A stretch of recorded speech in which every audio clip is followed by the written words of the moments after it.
Madam, straight to Maldives first. What has brought the Maldivian reset? Initially, Moizu was very hostile to India. He visited China before coming to our country after winning elections. How has this reset taken place, madam?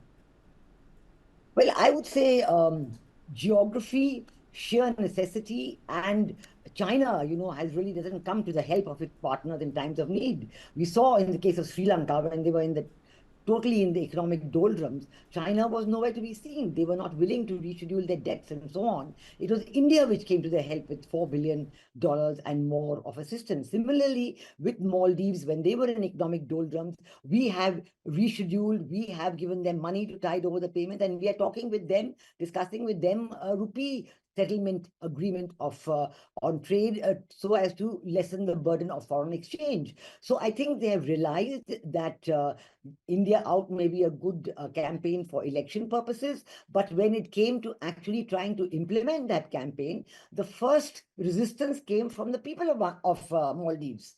The people of Maldives, the tour operator, the tourism industry association, the people who depend on the everyday goods coming from different parts of India, all those people said, no, we cannot manage without India. We want to have a peaceful and friendly relationship with India. So I think this is a very important factor. The second we've seen on drugs.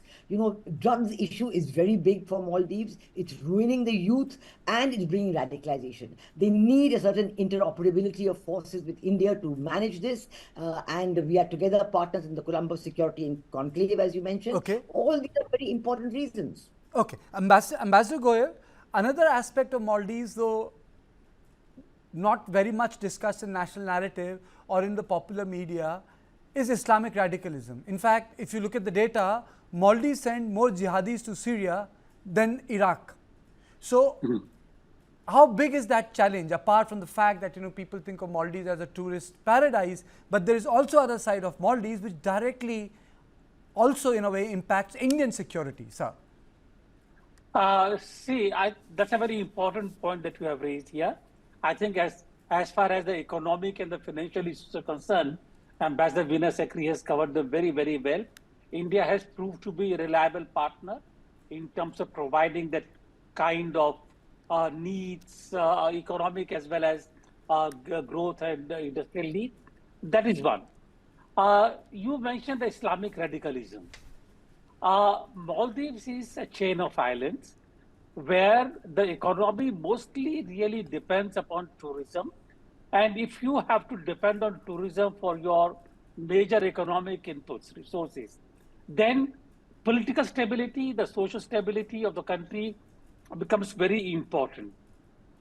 And therefore, from that point of view, radicalism, extremism, terrorism of any kind, whether it is Islamic or any other kind of radicalism, is a threat to basic survival of Maldives.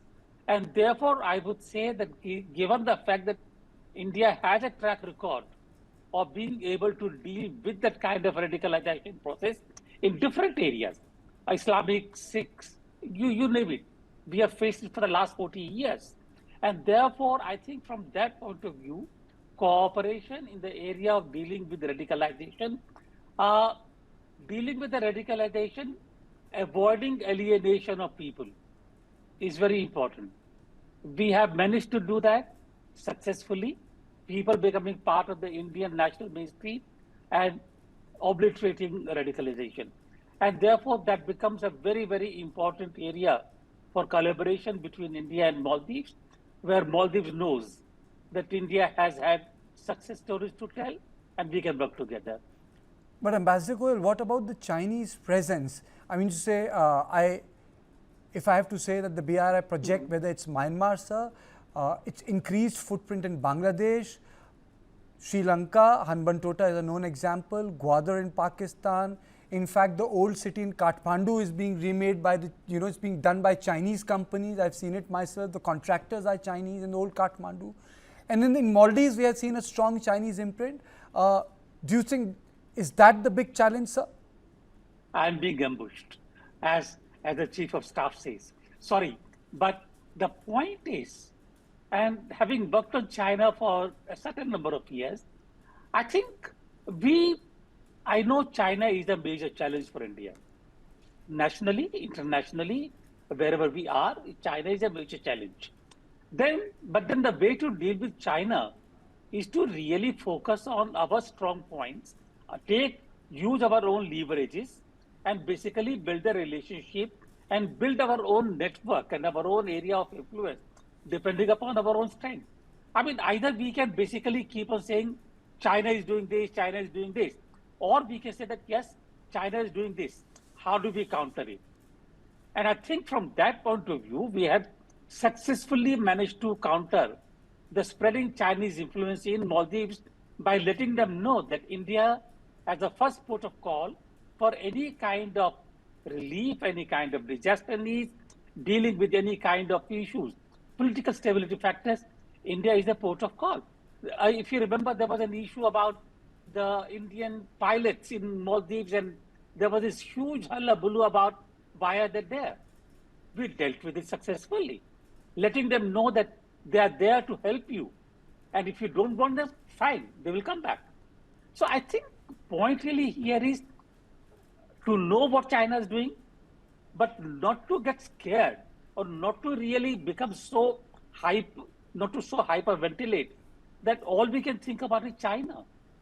We need to think about what India can do and what our own area of influence is. And in the case of Maldives, the geopolitics of being close Indian Ocean neighbors, which China is not, is an important factor.